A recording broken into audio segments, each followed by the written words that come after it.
Chapter 9. I laughed. I remembered Ethan pretending to break his leg during his last visit. I totally panicked and called 911. After that, he made fun of me for days. No way I was falling for this cheap joke. "Nice try," I said. "Good acting job, Ethan, but do you really think I'm a total sucker?" He didn't answer. Instead, he stamped down as hard as he could on my foot. I let out a cry and hopped backward till I hit the wall. "You jerk! That's not funny!" I screamed. "And that stupid dummy doesn't scare me." I waited for Mr. Bad Boy to laugh again or say something rude. But he didn't move. He was just a dumb puppet. I turned away from my bratty cousin. I still had some things to carry down to my new bedroom. I gazed at my framed Skullboy poster. It showed them rocking on stage at Radio City Music Hall in New York, and it was autographed by every member of the band. Buzzy is my favorite band member, and he looks awesome in this poster with his shirt off and both fists pumping the air and all his tattoos showing. I grabbed the edges of the frame and carefully started to lift it off the wall. Brittney," Ethan said, "I think you better leave that poster up here in my room." "Excuse me?" I said. "You're kidding, right?" "Skullboy is Mr. Bad Boy's favorite band," Ethan said.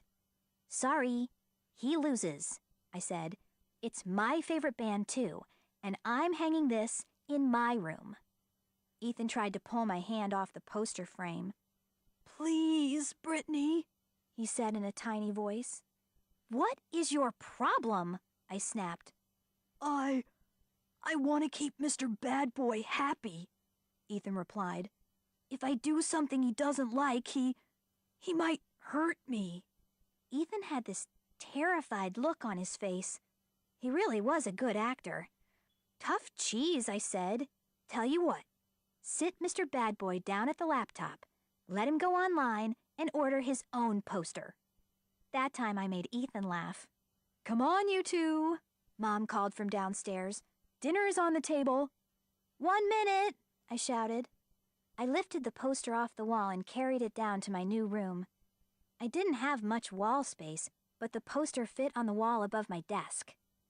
I carefully nailed in a picture hook and hung it next to my favorite picture, an oil painting I did of Phoebe, our old dog who died last year. I missed Phoebe. The painting made me sad, but it was definitely my best painting, a nice way to remember her. I made sure the Skullboy poster hung straight. Then I hurried down to dinner. Mom had dropped a plastic jug of apple cider. She was on her knees on the kitchen floor mopping up the spill. "I can't believe I dropped that," she muttered. I grabbed some paper towels and helped her dry the floor. She handed me the half-empty cider jug. "You'd better carry it to the table," she said. "I'd drop my head if it wasn't glued on." "I don't believe it," I said. "We're eating in the dining room? We never eat in the dining room unless company is coming." "I thought we'd make it a special celebration because of Ethan," Mom said. Dad was already at the table, spreading his napkin over his lap. Dad looks like he comes from another family. He's very tall and skinny as a scarecrow, and he has short, white blonde hair and furry white blonde eyebrows that move up and down over his blue eyes like caterpillars. Mom calls him her blonde freak. Dad thinks that's hilarious. In front of him sat Mom's famous roast chicken on a blue platter waiting to be carved, and next to it a big bowl of mashed potatoes and bowls of applesauce and string beans. A feast. "How are you and your cousin getting along?" Dad asked. "Peachy," I said. Before I could say more, Ethan stepped into the room with Mr. Bad Boy slung over his shoulder. Mom pointed to the chair at the end of the table. "Why don't you sit there, Ethan, next to me?" she said. She smiled at him. "Let's all sit down and get to know one another." Ethan hesitated. He looked quickly around the table. "But you didn't set a place for Mr. Bad Boy," he said. Mom and Dad exchanged glances. Dad shrugged. "We can set a place for him across from you," Mom told Ethan, "next to Brittney." She pulled out a placemat and napkin and set them on the table. Then she hurried into the kitchen to get silverware. Ethan placed the dummy in its chair, then walked around the table and sat down. Dad chuckled. Do we have to serve him dinner? Suddenly, Mr. Bad Boy's eyes popped open wide, and he rasped, I'd rather eat roadkill. I burst out laughing. Let's face it, Ethan really cracks me up. Dad glared at me. Don't laugh at that, Britt. Your mom worked hard on this dinner. Huh? Me? I cried. I didn't say it. He did. I gave the dummy a shove. Then I took a long sip of milk. Shouldn't she pluck the chicken before she cooks it? Mr. Bad Boy cried. I started to laugh and choked. Milk came spurting out of my nose. That made Ethan and me both laugh even harder. I couldn't stop choking and laughing. Enough, Britt, Dad shouted. It's not funny. Mom entered the room and sat down. What's not funny?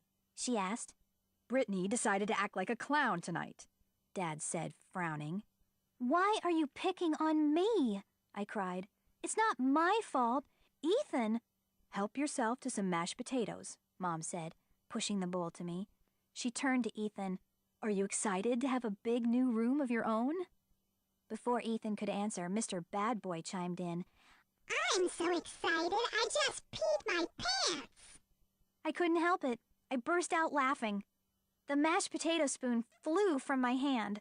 A big gob of potatoes sailed across the table and smacked the front of Dad's shirt.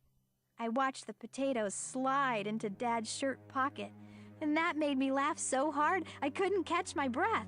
Brittney, maybe you better leave the table and calm down, Mom said. Dad glared at me angrily. You're really asking for trouble, he said. Me? Why me? I managed to choke out. It's not my fault. Just settle down and eat your dinner, Mom said. It all looks delicious, Dad said. Once again, Mr. Bad Boy's mouth worked up and down, and he rasped, I throw up better food than this.